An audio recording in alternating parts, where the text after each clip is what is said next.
Hey, what's up, key holders? It is New Comic Book Day, Wednesday, January 21st, 2025. We went to Austin Books and Comics and spent a total of $55 on today's pool. If you weren't at your local comic book shop by noon today, you probably missed out on the absolute madness. We are officially in the absolute era, and the secondary market is moving faster than most people can keep up with. That's kind of most annuals usually aren't very good, but when this came out, it just changed annuals forever. And this is a first print. This is the second print that I just picked up. These are going for $50 raw on eBay and about 250 to 300 for a CGC 9.8 graded. So I don't know. You guys think this is worthy of a 9.8? Should I send it in? Let me know in the comments.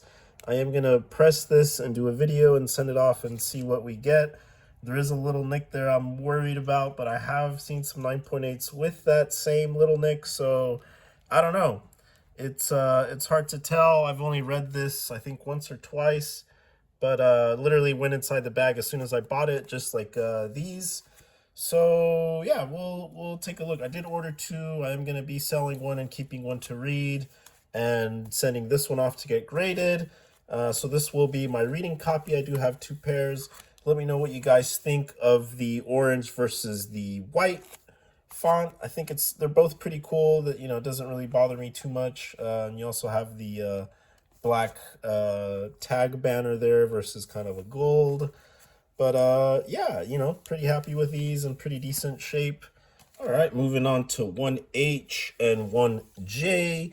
They did do two different styles. I've been noticing that DC likes to do foil variants for the second printing. They did this with the Catwoman, and they're doing it here with the annual. Try not to get my grimy fingerprints on there, but as you can see, this came out really good. It's always hit or miss with the foils, but I figured with the orange it would do really well and register, and I think it does. I'm still on the fence if I prefer just the standard cardstock or kind of this virgin foil, but I think they both look really good. Yeah, you have the second print variant by Daniel Warren Johnson, $7 for one of these of the cardstock. But yeah, let me know. What do you guys think? Would you go with both? Would you go foil or the cardstock? This is a pretty cool variant. I didn't really care too much for the other ones. I think the black and white Dragotta was kind of my favorite of the first print variants, but it kind of goes with these two pages that just look really well together, and it's just so insane. This issue, it's a really good read if you haven't gotten around to it. I highly recommend trying to secure one of these copies. But yeah, there you have it, 1H and 1J. And onto the last pool is 1I. Now this is, I feel like it's not as gold, but it's just feels a little more muted, but the blues do feel pretty good. I feel like silvers and blues register really hard on foil, but we'll have just a standard cover here to compare how different it looks and how it reflects light. But yeah, it's just kind of off a little, huh? It just feels a little more desaturated. This one kind of has it too, but I feel like there's not as much as that hue. You kind of have like a little magenta, right? I don't know. It's I feel like this cover of the foils in person looks better to my eye.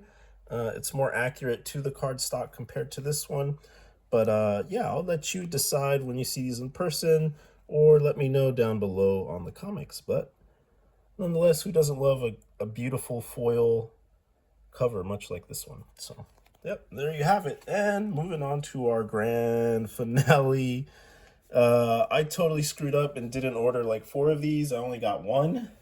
And by the time I went, they had two, but the corners were just so beat up, and it is what it is. I've have mentioned on a couple of them. I think my Wonder Woman, you have these little imperfections that just drive me crazy. Otherwise, it's in pretty good shape. Like it's for straight out the press, it's not bad. I'm pretty happy with it. But that's the one thing that's stuff like that just drives me crazy. I mean, maybe you guys don't care. Let me know if I'm just being too nitpicky. But this cover is legendary. It's what started it all. No one knew it was going to take off as big as it was going to. And really, they've only done 4 covers of this.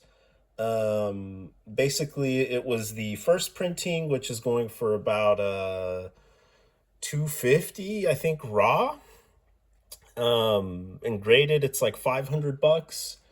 And the other cover that's like this is the 6th and 7th printing, and this is now the 10th printing. So really, there's only 4 other of these out there. I know they made a bajillion prints of this number 1, which is kind of insane. And this is comic book history. I mean, guys, this like never happens, and it just happened. And these are already sold out. Every comic book store by 2 p.m. here in Austin, Texas, did not have these. I would imagine people under order these. I totally messed up and didn't do 4. I'm going to be ordering more A covers now compared to variants, just because they hold better, and I'm getting into more grading stuff. But there are some cool variants like these that you really do want to have to your collection, because sometimes they really do come out really good. But yeah, let me know, guys, were you able to secure one of the Nick Dragotta A covers or any of these annuals? Let me know. Stay tuned, like and subscribe if you really enjoy this content. Be sure to let your friends know.